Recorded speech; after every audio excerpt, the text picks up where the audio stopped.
Hi friends, ముందుగా study బ్రహ్మ YouTube ఛానల్కు స్వాగతం.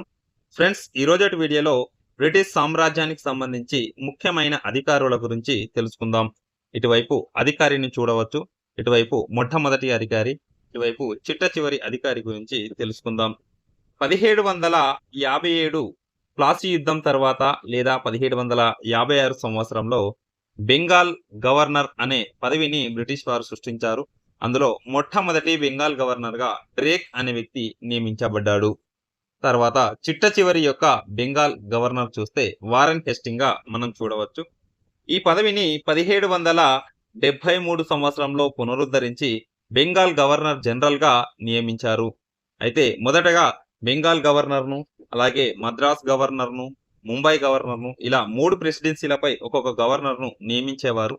ఈ ముగ్గురు గవర్నర్లపై ఒక అధికారి ఉండాలనే ఉద్దేశంతో 1773 సంవత్సరంలో బెంగాల్ గవర్నర్ జనరల్ అనే పదవిని సృష్టించడం జరిగింది. దానికి మొట్టమొదటి బెంగాల్ గవర్నర్ జనరల్ చూస్తే వారెన్ హేస్టింగ్ గా మనం చూడవచ్చు. చిట్ట చివరి బెంగాల్ గవర్నర్ జనరల్ చూస్తే విలియం బెంటింగ్ ని మనం చూడవచ్చు. అలాగే ఇదే పదవిని 1833 సంవత్సరంలో మరలా భారత గవర్నర్ జనరల్ గా మార్చడం జరిగింది. ఇందులో మొట్టమొదటి భారత గవర్నర్ జనరల్ గా విలియం బెంటింగ్ చూడవచ్చు. చిట్ట చివరి భారత గవర్నర్ జనరల్ గా లార్డ్ కానింగ్ ను మనం చూడవచ్చు.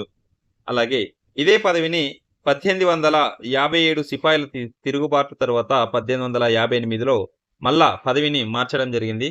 వైస్రాయ్ అనే పేరుతో లేదా రాజ్య ప్రతినిధి అనే పేరుతో ఈ పదవిని మార్చారు. దీనికి మొట్టమొదటి వైస్రాయ్ గా చూస్తే లార్డ్ కానింగ్ ను మనం చూడవచ్చు.